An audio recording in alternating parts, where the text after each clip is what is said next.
Hello everyone, welcome to my YouTube channel. नाम Aditi Sharma and आज की वीडियो में हम लोग बात करने वाले हैं इंडियन एजुकेशन सिस्टम के बारे में। एंड इंडियन एजुकेशन सिस्टम के बारे में बात करने से पहले let me tell you, according to UN, world's exceptional education system actually exceptional K-12 education system in terms of quality and students performance में टॉप कंट्रीज में आती है फिनलैंड एंड सिंगापुर।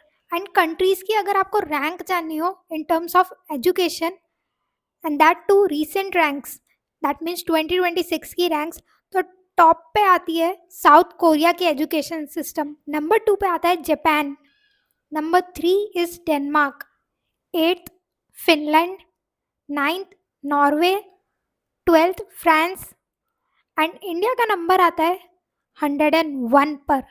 तो इन सब कंट्रीज से कंपैरिजन करने का तो कोई फ़ायदा ही नहीं है। वैसे अलग अलग कंट्रीज में बच्चों को अलग अलग लैंग्वेजेस भी सिखाई जाती है जो कि इंडियन एजुकेशन सिस्टम में मिसिंग है। तो इंडियन एजुकेशन सिस्टम के अकॉर्डिंग जब बच्चा नर्सरी क्लास में आता है तो उसे पूरी तरह से बुक वर्म बनाने की कोशिश की जाती है। हिंदी पूरी तरह से बुकिश एजुकेशन सिस्टम है इंडिया के एजुकेशन सिस्टम में ना मॉरल वैल्यूज़ ज़्यादा सिखाई जाती है, ना जीके पे ज़्यादा ध्यान दिया जाता है, ना ही अदर लैंग्वेजेस पे ज़्यादा ध्यान दिया जाता है, ना ही आर्ट, क्रिएटिविटी, म्यूज़िक, टेक्नोलॉजी, इन सब चीज़ों पे कुछ ध्यान नहीं दिया जाता है। आधे से ज़्यादा स्कूल्स में तो इंडिया में कंप्यूटर सिस्टम भी अवेलेबल नहीं है। इवन क्लास का इंफ्रास्ट्रक्चर अच्छा नहीं है। जो हमारा एजुकेशन सिस्टम है उसको बोलते हैं रट्टा मार एजुकेशन सिस्टम, क्योंकि बच्चे को बचपन से इंग्लिश एंड हिंदी के चैप्टर्स याद करने पड़ते हैं, वो स्टोरीज याद करनी पड़ती है सो दैट वो क्वेश्चंस के आंसर्स याद कर पाए। एंड क्वेश्चंस के आंसर्स याद कर पाएगा तब जाके वो एग्ज़ाम में उसको क्वेश्चंस को आंसर कर पाएगा। एंड उसकी लर्निंग एबिलिटीज़ देखी जाती है, ना कि क्रिएटिव एबिलिटीज़, ना ही उसकी अंडरस्टैंडिंग देखी जाती है, ना क्रिएटिविटी या कुछ और देखा जाता है। And even I have faced this, so I know this is so problematic. I used to be a topper during my school life, but now I feel कि सिर्फ पढ़ाई से कुछ नहीं होता है। एक बच्चे को बहुत कुछ सिखाया जाना चाहिए। डेवलपमेंट तब होता है जब बच्चे को स्पोर्ट्स में भी सिखाया जाए, आर्ट में भी सिखाया जाए, क्रिएटिव फील्ड में भी सिखाया जाए, टेक्नोलॉजी के बारे में सिखाया जाए एंड थोड़ा बहुत उसको लिटरेचर एंड बुक्स के बारे में सिखाया जाए। हमारी एजुकेशन सिस्टम मोस्टली एक्चुअली पूरी तरह से बुकवर्म ही बना देती है। और जब रियल वर्ल्ड में बच्चा आता है, जब रियल लाइफ फेस करता है आफ्टर 12th, तो देखा जाए तो उसको बुक्स के अलावा कुछ नहीं आता, उसको बुक्स के अलावा बाहर की दुनिया के बारे में पता ही नहीं है।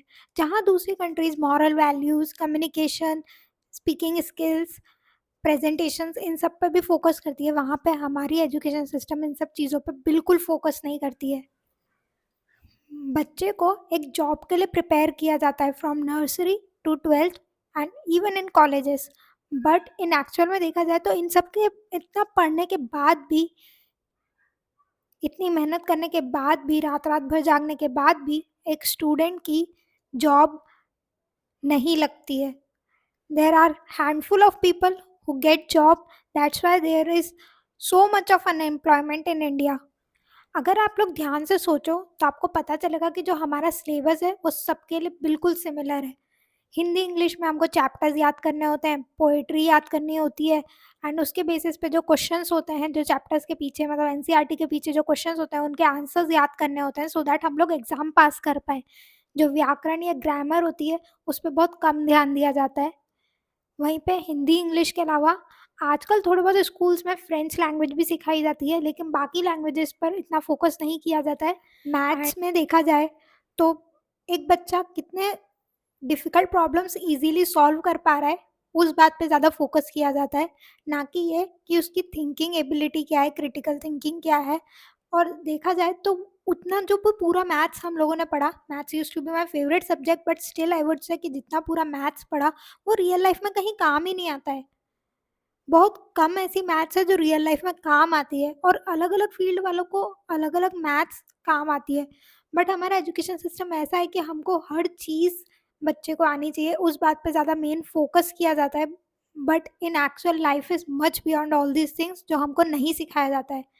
स्ट्रेस मैनेजमेंट जैसे सब्जेक्ट्स जहाँ पे इंक्लूड होने चाहिए इंडिया में, वो सब चीज़ें नहीं सिखाई जाती है। Ethics, moral values, communication, presentation skills, इस पे बिल्कुल ध्यान नहीं दिया जाता है।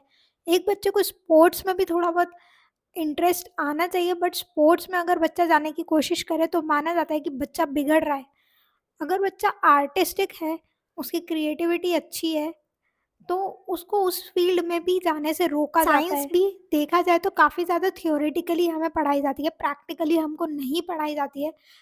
और गवर्नमेंट का बजट भी एजुकेशन के लिए बहुत कम है इंडिया में। सोशल साइंस के सब्जेक्ट्स भी अच्छे हैं, लेकिन हमारी जो प्रोसेस है, जो एजुकेशन है, वो इसकी बिल्कुल अच्छी नहीं है। जहाँ पे हमको चीज़ें प्रैक्टिकली सिखाई जानी चाहिए, वहाँ पे प्रैक्टिकली नहीं, थियोरेटिकली सिखाई जाती है। मेन फोकस ही हमारे एजुकेशन सिस्टम का होता है क्वेश्चन सॉल्व करना, पास होना, मार्क्स लेकर आना एंड बेस्ट मार्क्स। मेरे टाइम पे 95% के नीचे ऐसा मान लिया जाता था कि बच्चा एवरेज है, क्योंकि 95 plus that means you are somewhere intelligent.